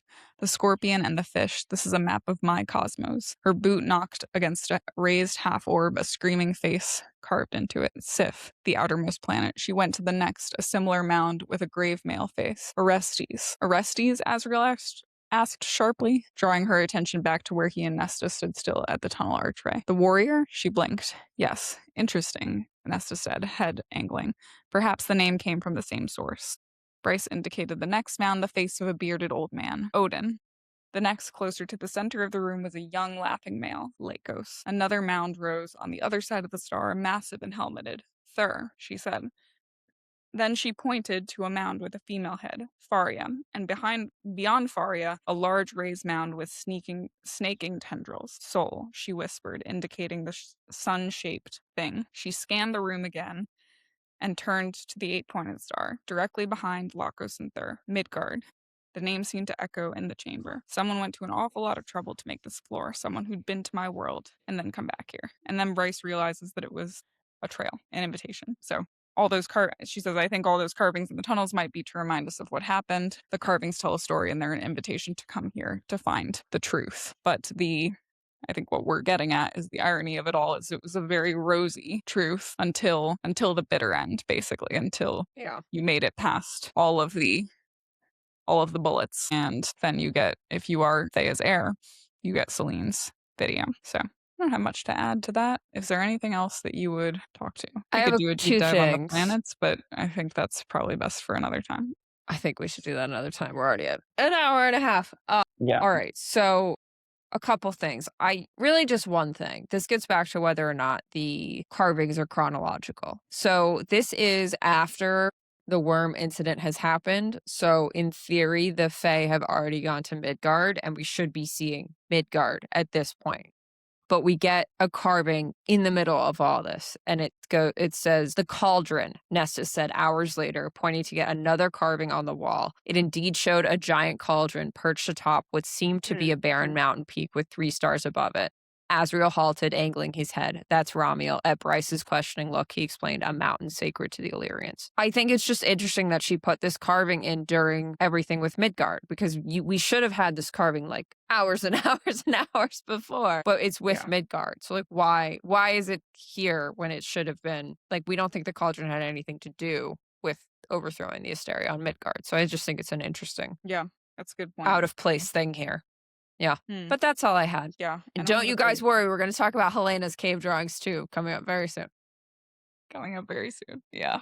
Okay. Big episode for carvings. Abby, why did Helena stay on Midgard? All right, so I don't necessarily have a great answer here, but I think we have some interesting things to talk about based on what we know of Helena learning, basically. So Silene tells us, Crescent City 3, to escape, it was worth the risk of going back to our homeworld, even if the Fae there might kill us for our connections to the Asteria, our foolishness in trusting them. Helena grabbed Selene's hands and hauled her toward the far edge of the camp. For the snow-crusted peak ahead, a natural archway of stone, a gateway, Helena lifted the horn to her lips as Silene plucked a string on the harp. A shuddering, shining light rippled in the archway, and then a stone room appeared beyond it, dim and empty. So horn and harp are able to open a portal within this archway. They didn't need crystal. We've seen Bryce need crystal every time she wields the horn, but because we had the harp in this scenario, for whatever reason, they could open a portal in the archway. Then we get, that was when the wolves found us. I lifted the harp again, Silene said, voice finally hitching with emotion, but my sister did not sound the horn. And when I turned, Silene paused, finding Helena standing yards away, facing the enemy advancing from the snow, the skies. She leaned over to Silene, plucked the shortest string, and shoved her sister, still holding the harp, backward. She used the harp to send me the last of the distance to the archway. Helena didn't look back as she charged down the mountain, away from the pass, buying me time. So presumably she did this to save her sister, right? And I do think she did this to save her sister, to be clear. But I think there's some interesting questions here. Question number 1, how did she even know how to wield the harp? How did she know plucking the shortest string of the harp would do this, right? Because we are told that the Asteri never used the trove. We know that Theia had the trove, but we don't know if she knew how to wield it. We've only ever seen Theia use the harp to open portals or to split her power. So how does she know how to do it? We know that the harp talks to Nesta. Is the harp also talking to Helena? Which I think is just an interesting idea in general, because we have not really discussed the idea that the trove is sentient at all when talking about the First Wars, right? But the trove is sentient, and Maid and Starborn people, well, we don't know about Starborn people, but Maid people, we know that Nesta can hear it. We don't know about the Starborn, but like if they can hear it, actually the mask talks to Bryce, right? Does it talk to her? I don't remember it saying words. I don't remember saying words either. All right, we'll find out. No. Yeah. No, I think when Nesta puts on the mask says, like, Bryce can hear the mask. I think. We can double check. Either way, my point is, how much was the trove potentially influencing the actions of people here, right? So if the harp was like, I need to get home, I want to get home, and it could influence Helena to say, hey, send me back to Prithian. I need to get back to Prithian. Interestingly, the horn Bryce never hears. So maybe the horn can't do it, but all of that is interesting. We also have this line from Adis, which I think is interesting. Helena had planned it that way, Adis said. His gaze remained fixed on Bryce while he explained, during my time with Theia, Helena was a quiet girl, but she always listened. Was she listening to the harp? Was she listening to the trove? Is that what she was listening to? What were the trove's goals in this war? Helena played the horn, right? Helena played the horn. Yeah. All right. The other thing that I think is interesting, and maybe this is not true, but maybe it is that in theory, Helena knew that the knife and the sword would need to be reunited to overthrow the Asteri, right? We're told that's the only thing that can overthrow the Asteri, and we are told that Theia told her daughters how they overthrew the Daglan on Prithian, right? Which I imagine either involves the sword and the knife being reunited or all 4 items of the trove being reunited. And she is now sending away both the knife and an item of the trove, right? Yeah. So why did she do this? Maybe to save her sister. I mean, maybe that is the answer. She just loved her sister so much she wanted to save her. But I don't really have a good answer. I don't know if you do, but I thought that was an interesting move on her part. Well, I kind of think that was it. Like, I think if Helena knew, and I think Helena had to. I'm still on the fence about Silene. But if, like, say they both know that the knife and the sword are the only way to really defeat the Asteri. If I'm Helena and I'm like, all right, I can either go with my sister back to our homeworld and leave this world indefinitely, and a third of my mother's power is going to be here, plus that sword forever, and these beings are just going to have that, and then we're just going to hide in our world, like hoping they don't come find us. Like, I think that Helena is just the braver one, honestly, and I think she's a better person also. And I think she stayed because she's like saw the writing on the wall and was like, okay, my mom is either like dead or just like is about to die. I have to stay here and do this. I'm the only person who both knows the importance of that sword and can like devise a plan to maybe one day get these back together and like work with Hel to do so. I think it's interesting. I totally agree with you that I get the sense that Helena was a better person, but perhaps that's because we don't have a video of her, but she didn't leave a video, right? She didn't leave a video of herself. She also does not depict herself in the carvings, right? And I realized that she has a slightly different situation because people are actually going to see these carvings. So her carvings are different, but like she's not depicting herself in ornate robes. Like she's not depicting herself regally. She's kind of keeping herself hidden from history, which I think is somewhat contrasted with her sister who leaves us carvings, leaves us videos. We get so much information from Silene, and from Helena we get much, much less. Well, I think maybe I shouldn't say better person, but like she lived like in spite of a much harder She got a shittier end of the stick future, for sure. and was like arguably the mastermind behind why everything worked out the way that it did. Like she was the one who laid the groundwork for all of this to happen, and she like down to like manipulating her own assailant into burying himself in a certain place so that she could like work with like otherworldly beings to make sure that somebody eventually defeated the Asteri, and like knew that that was going to happen to her. And Silene like made a choice. Silene was like, I had a choice. I could stay behind or I could go and live. And I decided to go and live. And Helena clearly did not. Yeah, no, I think that's all very valid and well put. Maybe we'll meet Helena's ghost and decide that we hate her. But as of right now, like I think that Helena was like way more of a force than Silene was. That's for sure. Right. And with that, we are back in the caves. So, Ronnie, what did Helena depict in her cave drawings? Not as many drawings this time. Yeah, these are slightly shorter, so it's okay, guys. All right, so this is mostly in Crescent City 3, House of Flame and Shadow, chapters 52 to 62-ish. These are in the Cave of Princes. So we start actually from Hunt's POV, which is interesting. So Hunt's every instinct went on alert. What? He asked, scanning the misty darkness ahead. So again, we're in a misty place. But Bryce's gaze was on the wall to her left, where a carving had been etched into the stone with startling precision. An 8-pointed star, Baxian said. Bryce's hand drifted to her chest, fingers silhouetted against the brightness shining there. Hunt surveyed the star, then the images that began a few feet beyond it, plunging onward into the mist, as if this place marked the beginning of a formal walkway. Bryce merely began walking again, head swiveling from side to side as she took in the ornate artistic carvings along the black rock. It was all Hunt could do to keep up with her, not letting the mist veil her from sight. Thay in elaborate armor had been carved into walls, many holding what seemed to be ropes of stars, ropes that had been looped around the necks of flying horses, the beasts screaming in fury as they were hauled toward the ground. Some sank into what looked like the sea, drowning. A hunt, Bryce said quietly, so the early Fae did kill all of Theia's Pegasuses then. Why? Satya asked. They weren't fans of the Starlight fancy dolls, Hunt answered. But Bryce didn't smile. These carvings are like the ones in Selene's caves. Different art, but the storytelling style is similar.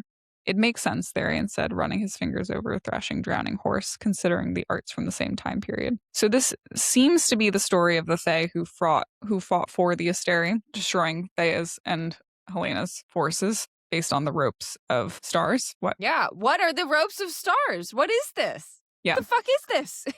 We're going to get into the stars and also the river of starlight. Yeah. So I don't know whether this is an artistic choice by Helena to say like, oh, ropes of stars is the way that I'm going to make sure that they know that this is Asteri magic, because Asteris allegedly have stars in them, like as people who are just looking at this art as like plebeians would know at this point. They think that Asteri have stars, so they might think that this is Asteri power, or whether ropes of stars might be representative of power that Asteri had at some point 15,000 years ago. I don't know.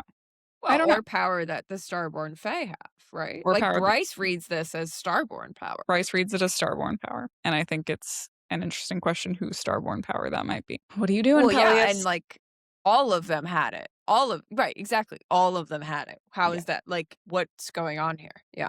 Then we get Bryce, this is chapter 53. Bryce extended her bubble of starlight so they could all remain within it, which was about as much extra activity as she could be bothered with while she took in the carvings. They didn't tell the story that Selene's carvings had narrated. There was no mention of a slumbering evil beneath their feet. Just a river of starlight into which the long ago Fae had apparently dragged those Pegasuses and drowned them.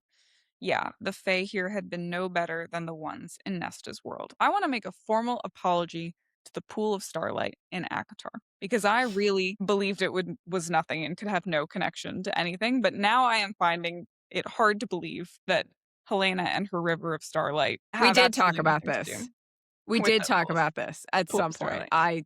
I said there is a river of starlight in Helena's carvings, but I don't know if we went deep into it. But Yeah, I don't know. I mean, like, Helena objectively was on Prithian, so I don't know. I don't know. yeah.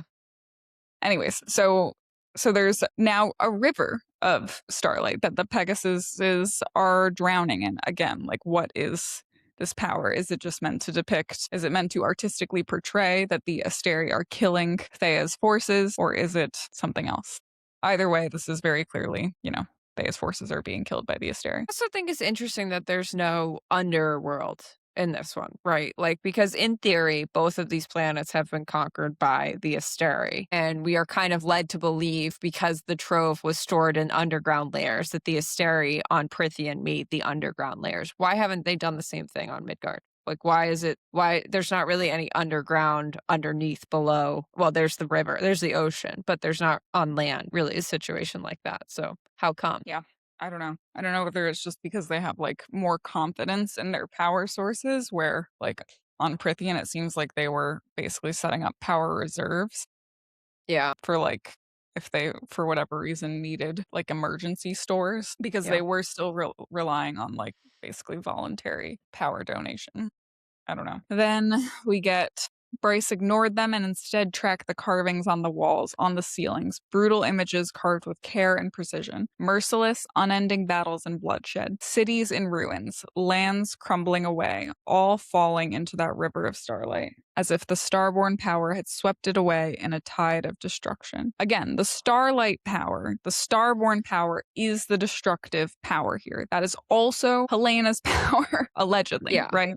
And Bryce calls it starborn. So I am again thinking, is Peleus another type of starborn from another Asteri? Or is Helena confessing to being destructive at this time? Like, is this another form of confession somehow, that she basically had to cede herself to Peleus in order to stay alive in this scenario after she decided to stay? That would be a sadder version of the story, but I don't know. It's so interesting, right? Because it totally works from either perspective. Like, it either works from Helena's perspective, where she's saying, this is what the Asteri did to me, did to my people, right? This starlight power is the Asteri power that I'm depicting here. Or if it's Peleus's starborn power, which we haven't gotten into yet, and it's from Peleus's point of view, like, oh yeah, look what my starborn power did. I was able to defeat Theia. Like, it's such an interesting perspective exercise. Right. Well, the other thing that it's so obvious that maybe it's not even worth saying, but like, we don't really have this story as an accepted part of history. Like, Peleus fucking up Theia is not a thing that we're like told as an accepted Midgard truth, is it? Right. Unless No, I'm I don't missing think so. something. Yeah. No. They don't talk about that. Yeah. I'm Like 99% sure. Theia and Helena are like basically nothings. Like, Rune finds them in Great Romances of the Fae and is like, oh, there were other starborns too, but there's not like a story of this like big war. Yeah. So I don't like, if you're walking through the caves and looking at this, I don't know what you're linking it to in history. Wait, what do you think this is? Yeah. Then in chapter 54, they're trying to sleep. I can relate. And she stared miserably up at the ceiling, carved here to resemble the branches of a forest. Beautiful, remarkable work that had never been documented, never been revealed to the world at large. Only to the few Fae royal males who sought the Star Sword. So we're getting images of nature, maybe things that Helena is missing, wants to be remembered. We don't know what's happening at Avallen at that time, but I'd imagine that it's probably falling into the cloudy, misty sadness that it is. And then she curled on her side, gazing at the carved river of stars that her starlight illuminated. The river of her lineage meant to last through the millennia. Her bloodline, in its literal starry form, her bloodline running straight through these caves, an inheritance of cruelty and pain. Bryce does walk this back later, so I I want to acknowledge that. But I also want to acknowledge, thank you, Bryce, for reminding us that if you are starborn and descended from Helena, you are also descended from Peleus. Like, that is the thing that I feel like, at least I kind of forget. So even if we are taking the starborn power to be Peleus's brand, whatever that is, if it comes from Rigelus, like we're going to talk about Peleus next week. If you guys want to know what we're talking about next week, we're talking about Peleus. You are also descended from Peleus if you are descended from Helena.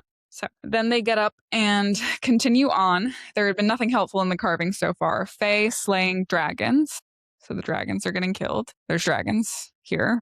Yes, Ariadne, but also, like, there's a reason she's so rare because they killed them, which is interesting, right? Because the dragons hurt hell, and the Asteri's enemies are hell. So I don't know who's slaying the dragons and why. Fae dancing in circles. Fae basking in their own glory. Nothing of use, all surface level shit. Bryce ground her teeth. Then when they reach Peleus's tomb, Hunt surveyed the dome space, examining the stories told on the walls. An archipelago nestled above a sea of starlight, an idyllic serene land, all that the world believed Avallen to be. I don't see anything about the Star Sword or Truth Teller, let alone how to unify them, or the myths. The islands are here, but nothing else. So we're now getting like this artistic depiction of the archipelago of Avallen. So before Avallen has been shrouded in mist, before all the other islands have gone underwater, it's depicted in a sea of starlight. Is this meant to represent that starlight was still free? I don't know. I feel like this is very much, hey, star here. The star is here. You know, Yeah. like if you're looking for it, it's here. Yeah. The star is under here. No, we're exactly where we need to be. This is later. She pointed to the floor, the carving of rivers of stars winding throughout. And this place wasn't built by Peleus. He had nothing to do with these tunnels, the carvings. She laid a hand on the floor. We've already read this, but her starlight flowed through the carvings in the stone, the walls, the ceiling. What had looked like etched seas or rivers of stars, now filled in with starlight, became alive, moving, cascading, coursing. A secret illustration only for those with the gifts and vision to see it. The rippling river of starlight flowed right to the sarcophagus in the center of the chamber, swirled around it like an eddy. So basically, the river is what you follow the river, and it all lays buried under Peleus. So really similar to the caves in Prythian, there was a literal river, right, that they followed, and that river led them to the truth, which was Selene's video. We'll put truth in quotation marks, the truth. At least the star, right? It led them to the star. Here, this carved river is leading them to the answer and the star. Yeah. And that there's a river in these caves too. Yeah, there is a river in the caves. Yeah. Isn't it interesting? It works. It still works as a metaphor. Yeah. Just like make sure that you know that it's a river, I guess. I don't know. Chapter 62. She says these caves are exactly like the caves in Avallen, and there was a river there too. Yeah, I don't know. In chapter 62, when Bryce is reflecting and about to discover the slots for Star Sword and Truth Teller, we have kind of the last bit of carvings here. So she's realizing, like, light it up, like the light is here, the star is here. Like, thank you, Bryce. We've got it now. The world seemed to pause as if Erd herself had slowed time as each thought pelted Bryce. She glanced at the walls, at the river of starlight that Helena had depicted at the bottom of every carving. Mere hours ago, she'd thought it was the bloodline of the starborn in artistic form, but Silene had depicted the evil running beneath the prison in her carvings, unwittingly warning about Vespers. Perhaps Helena, too, had left a clue. A final challenge. Bryce peered down at the 8-pointed star in the center of the room. The 2 strange slits in the points, one small, one larger. And that's where she puts the Star Sword and Truth Teller and releases the light. So in Selene's carvings, we get this like embellished form of truth. We obviously don't really have a way of knowing whether Helena's carvings are embellished in any way or false in any way. They seem to be telling not too complicated of a story, honestly, just battles and her Pegasus is being murdered, her Pegasi being murdered, which seems to be true because they're gone. Yeah. But the theme is still the same, which is I'm telling you the story of the battles that led us here, and I'm pointing you to my mother's star and where I hid it. So I don't know if you have anything else you want to add. No, I don't really have anything else. I have a lot of questions about whose starlight she's depicting. Perhaps it is both Asteri starlight and Starborn starlight, except that Asteri starlight is not really starlight at all, but it would still look like starlight. Yeah. All right. So I'm going to ask myself, why are Theia's heirs the only ones worthy to tend the prison? All right, so the quote we have is, "My father became high king and my mother his queen, and yet this island on which you stand, this place, my mother claimed it for herself. The very island where she had once served as a slave became her domain, her sanctuary. The Daglan female who'd ruled it before her had chosen it for its natural defensive location, the mist that kept it veiled from the others. So too did my mother, but more than that, she told me many times that she and her heirs were the only ones worthy of tending to this island." So what I think is interesting is this quote is from Silene in her speech, right? This is when they're all still on Prithian. So this is before Theia's star is stored on the island at all. Theia's star has not been here yet. Obviously, Vesperus is on the island. So I think we can take like kind of two views of this. There's a less charitable one, and there is a charitable one towards Theia. So the first one with Vesperus. So the charitable view is that if Vesperus were ever to free herself, she is the responsibility of Theia and her heirs. Theia put her in the sarcophagus instead of killing her, and only Theia and her heirs would be able to stop Vesperus if Vesperus were to ever free herself. So that is option one. We also have a non-charitable view of this, which we talked about in our Vesperus episode, right? So Vesperus is in that crystal sarcophagus. Only Theia and Theia's heirs could potentially claim that power. If that crystal sarcophagus is siphoning power from Vesperus, only Starborn people can charge themselves up, right? So in theory, that could be another reason why Theia is saying only my heirs can tend to this island, because only my heirs can take this power, can use this power, which will keep them powerful, right? Which will keep them more powerful than the other Fae around them. The other option is that this actually does have to do with the island itself rather than with Vesperus. So we've talked about this a lot, but just to kind of talk about it again, when Bryce claims Selene's portion of Theia's star, the island kind of tries to return to what it once was, exactly like we see on Avallen, right? The prison island tries to kind of like emerge again from the depths and become restored to its final former glory. So we have debris fell from the ceiling, walls began shifting, rock groaning against rock, as if the place this had once been was fighting to emerge from the stone, right? So it had become barren because of the energy required to hold the power. Now it doesn't have to hold that power anymore. The star was claimed, so it can kind of go back to what it once was. And then we know that Bryce can also control the island. You read that quote before. But Bryce can also hear and sense the island, right? So we get from far away, she could sense it. The things lurking within the mountain, her mountain. She calls it her mountain. Twisted, wretched creatures, some had been here since Silene had trapped them, had been contemplating their escape and revenge all this time. She'd let them out if she restored the mountain to its former glory. That's Crescent City 3, Chapter 22. And then we get, and in that moment, the mountain, the island, spoke to her alone. It was so alone, it had been waiting all this time, cold and adrift in this thrashing gray sea. If she could reach out, if she could open her heart to it, it might sing again, awaken. There was a beating, vibrant heart locked away far beneath them. If she freed it, the land would rise from its slumber, and such wonders would spring again from the earth. So Bryce at this point has 2/3 of Theia's star, and she can hear the island. Theia could almost certainly also hear the island, right? So like the much nicer view of this, if we want to take a view of this, is that Theia could literally hear the island, and she wanted her heir to carry on that relationship with the island. She's literally like, we're Fae, we need to tend to the land.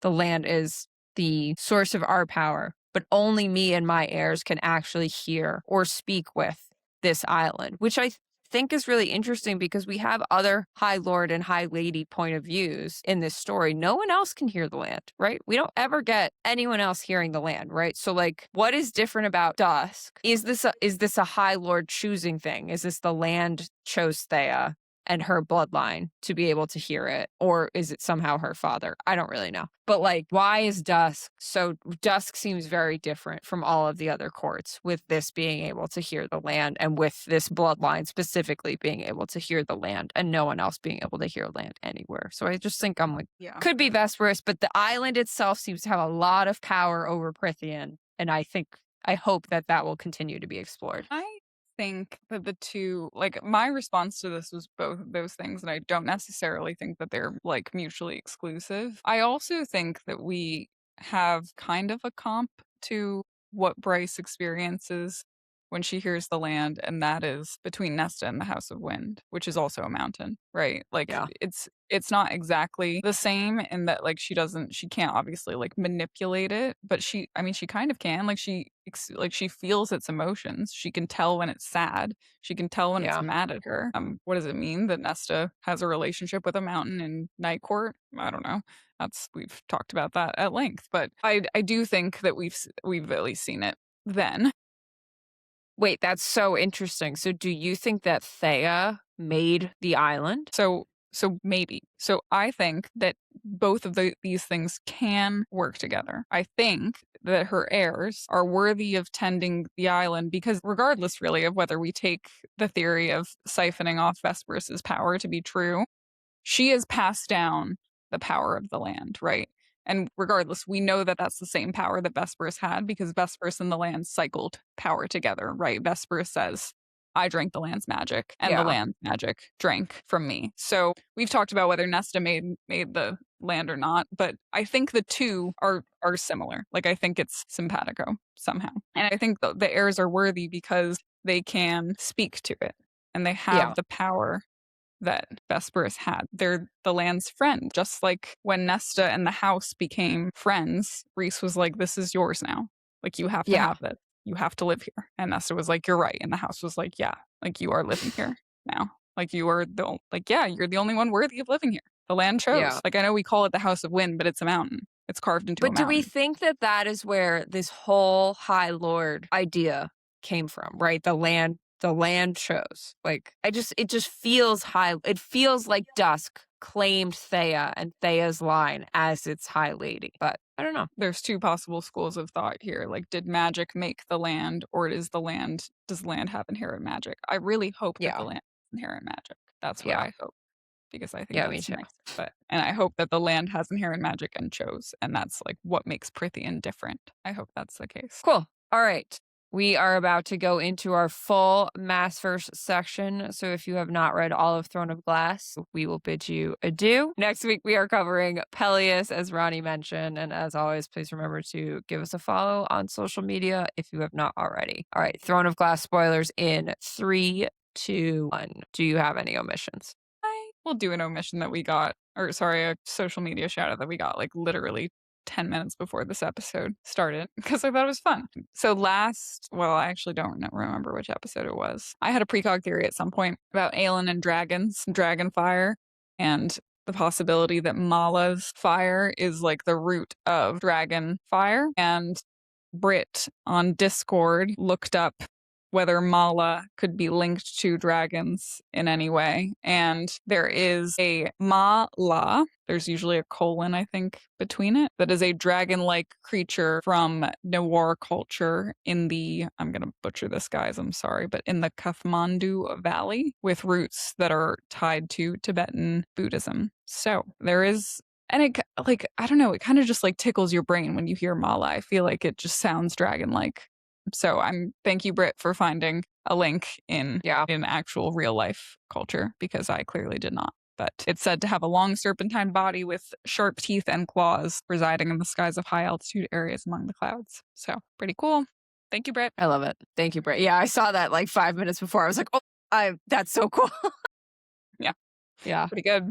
I have one thing, and it's just, I don't necessarily have a theory, but I felt compelled to point this out. So we talked about the tunnels on the way to Peleus's tomb having trees carved into the ceiling, right? So she stared miserably up at the ceiling. She is Bryce here, carved here to resemble the branches of a forest. Beautiful, remarkable work that had never been documented, never been revealed to the world at large, only to the few Fae royal males who'd sought the Star Sword. Once again, in Alina's tomb, underneath Rifthold, we get trees were carved into the stone ceiling and they stretched above the sleeping female figure. A second sarcophagus had been placed beside the woman, depicting a man. Why was the woman's face bathed in moonlight and the man's in darkness? He was handsome, his beard clipped and short, his brow broad and clear, and his nose straight and sturdy. He held a stone sword between his hands, its handle resting upon his chest. Her breath was sucked from her.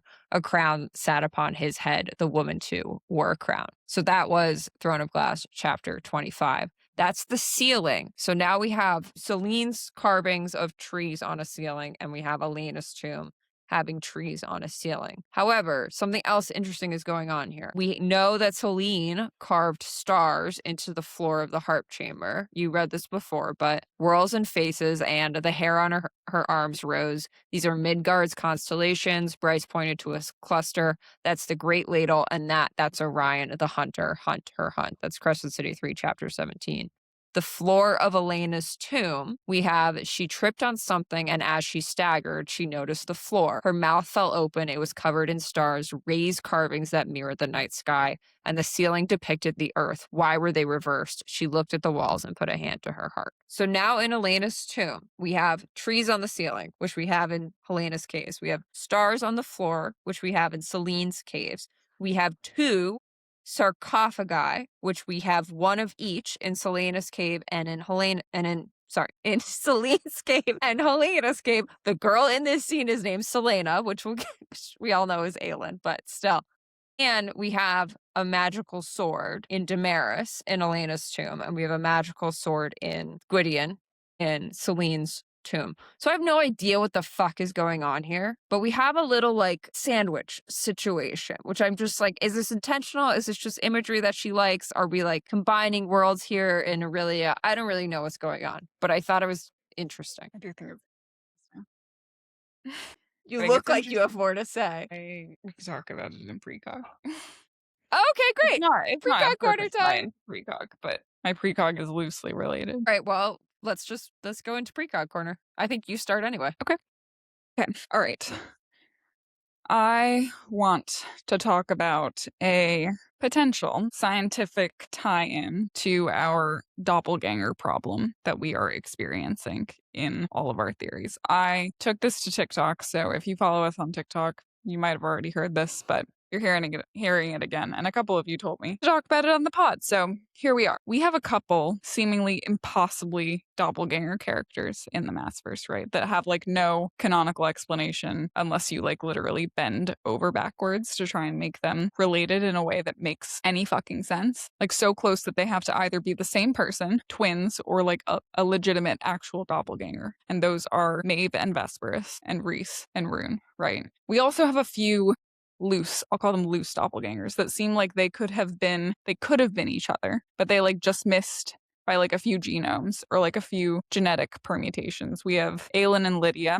We have like the Autumn King and like fucking everyone in Autumn Court, but like specifically Eris. Someone said Arabin. I thought that was kind of interesting. I guess like physically kind of interesting. I think Dorian and Nyx are candidates. They both are going to have raw power and they look the fucking same. Nehemia and Hypaxia was another one that someone commented. So we have these people who seem similar, right? But just like ships passed in the night and they're slightly different. So I want to talk about the many worlds interpretation. Did you see this video on TikTok already? Okay, yay. So the many worlds interpretation is a quantum theory interpretation, a pretty popular one that was proposed by Hugh Everett III in like the 50s or something like that. And like simply put, just imagine that you are flipping a coin and it lands heads. Simple enough. But the question that quantum physics forces us to ask is like, what actually happened at the moment that that coin was in the air, right? So the standard answer is in reality, like in our reality, the reality that we live in is that the other possibility vanishes, like tails vanishes. So that the moment you look at what happened, everything collapses into one real outcome. The coin has picked heads and tails no longer exists. So physicists hate this, right? They think it's incredibly unsatisfying because why would looking at something just cause reality to snap into focus? And so Everett had this idea, what if nothing ever vanishes? What if both outcomes always happen? And his answer was the many worlds interpretation. So basically it goes like this. When the coin flip occurs, reality splits into 2 branches. And in one branch, the coin lands heads, and in the other branch, the coin lands tails. Both are completely real. Both continue to exist. They just can't cross paths anymore. Like they can't communicate. They can't detect each other. They're 2 completely different realities. And me flipping the coin, I also split. So the version of me that sees heads splits off into one branch of reality, and the version of me that sees tails splits off into another version of reality. And each version of me has no idea that the other version of me exists because we stop interacting the instant that that coin flips, basically. So if every single event like that causes, like every single quantum event causes branching, then you are constantly creating branches and branches and branches of reality. So why the fuck does this matter? Because doppelgangers, right? So doppelgangers would exist if this is the case, right? They exist on a spectrum. They have like near identical versions. So that would be like you just split moments ago. So you have like a near identical version of you that is basically looks and thinks almost exactly the way that you do right now because you just existed the same, 30 seconds ago. You could have like close but diverging, like you split years ago, but you have, a different haircut now or something like that. You could have like a recognizably you, but different version where you like took a really different life path very early on. Like you had, an unfortunate childhood event or a very fortunate childhood event and you were raised totally differently. Or you could have like a barely recognizable version of you, like a different sperm won the race type thing. So like you're still you because you still are like a product of both of your parents, but you have like a completely different genetic makeup. So take this and drop it into like, why the fuck does it matter for Sarah J. Maas? If Sarah J. Maas cares about quantum physics, which I have reason to believe that she does because she has a 26-string harp that makes us travel through dimensions. If she has decided that these are branched realities, like these worlds are branched realities, like say for example that all of these worlds are based off of branches of fucking Brannon's decisions or something like that, then you could have really, really similar people just based off of like permutations and combinations that happen to create extremely, extremely similar people. And you could have people who are quite similar, like similar mixes of powers because all the same powers existed at some point. They're just crossing over differently. And you could have people who are completely not similar at all because of how long ago these different realities branched. But the land could be quite similar. It could be split continents, split land masses, but more similar than you'd think. It could explain like having multiple races of humans. And where the fantasy could be interesting and could apply is Sarah J. Maas could have decided like the fantasy part of this is going to be forget the fact that you can never cross into different branches. Like we're actually just going to cross. Like I'm going to fuck everything up and we're just going to cross. So obviously that would be wild if she were like literally basing her magic system off of the many worlds interpretation. But I like can't make sense of Maven Vesperus in my mind. And I was like, what the fuck could explain this? And I was like, what? It's like if Maeve chose a different world to hide on. Yeah. That's what Vesperus feels like to me. Yeah. I like it. Very interesting. Not really Pre-Cog, but that's the many worlds interpretation and why it might matter. I like it. I'm far too tired to think through the implications of it right now. All right. Mine's nowhere near that scientific, but I wrote the prison is actually ... Chthona. So back in the dark times between seasons, which is when this Cave of Princes clip was posted as well, I was dying for content. So I posted a video about the embrace possibly being a word mark and also being on the cover of Crescent City 3 Hofast. And for those of you who don't remember, what the embrace is, we have this quote in Crescent City 1. 5 minutes after Bryce got there, Jezebel's client, a raging asshole of a leopard shifter who believed he was entitled to put his paws all over her ass, prowled in and purchased a small statue of Solus and Chthona, portrayed as a sun with male features, burying his face in a pair of mountain-shaped breasts. I said that this was the motorboating gods on social media. The holy image was known simply as the embrace. Her mother even wore its simplified symbol, a circle nested atop 2 triangles. So we got a comment on that video from BreeB35. I'm not going to read the exact comment because it was kind of long, but basically it got my wheels spinning about the embrace actually representing Duskcourt. So when Nesta is accidentally scrying for the harp, we get a description of the prison island. And what we get is the harp strummed and mountains rolled ahead as if a veil had been cleared with the stroke of those strings. And she was flying towards it, toward a massive mist-veiled mountain, the land barren save for moss and stones and a gray stormy sea around it. The mountain itself held 2 peaks at its very top, and the stones jutting from its sides were carved in strange ancient symbols as old as the song itself. So the prison has 2 peaks, and we know that Chthona in this representation of the embrace is portrayed as a mountain with 2 peaks, right? What's also interesting is that Ember wears the embrace, right? Ember wears this little significance of Chthona. And the priestesses of Chthona are also the ones that shelter Ember from the Autumn King. So the quote we get for that is, she wound up at a temple to Chthona in Corinth and knew the priestesses there would take her in, shield her, since she was a holy pregnant vessel or whatever. Bryce snorted. She gave birth to me there. So basically, I know we've talked about the island potentially being made in this episode. We've talked about the island having its own power. Yeah.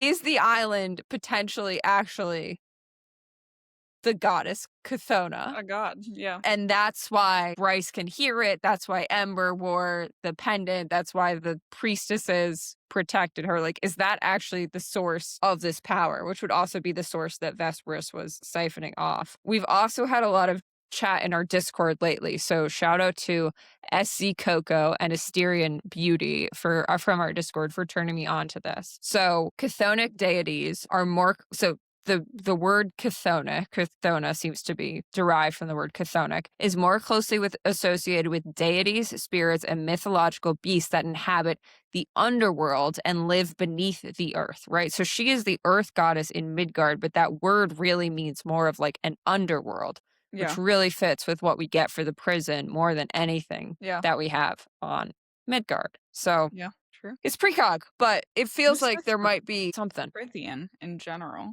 Because so much of, like, other than the fourth house, is there an above ground palace in Prithian? I guess the manor. Dawn, the Dawn, where the Council of the High Lords is. But Night Court and the middle. We haven't been that many places. Yeah. All right. I like it. That is it from us this week. I hope you enjoyed this very long episode about fucking carvings. Do you not remember what we said? Lots of carvings. That's okay. It needed to be dissected. I hope we did a good job. We are on social media. We are Dragons in the Details Pod on pretty much all platforms. We are on Discord. We are Dragons in the Details server. We have a website, dragonsinthedetails.com. We have a bookshop, as we mentioned earlier in the pod, and you can reach out to us on any of those channels. You know where to find us at this point. We love hearing from you guys. You guys always submit really great theories. We love talking about them on the show, and we love hearing from you. So with that, we're going to bid you adieu. Love you. Bye. Love you. Bye.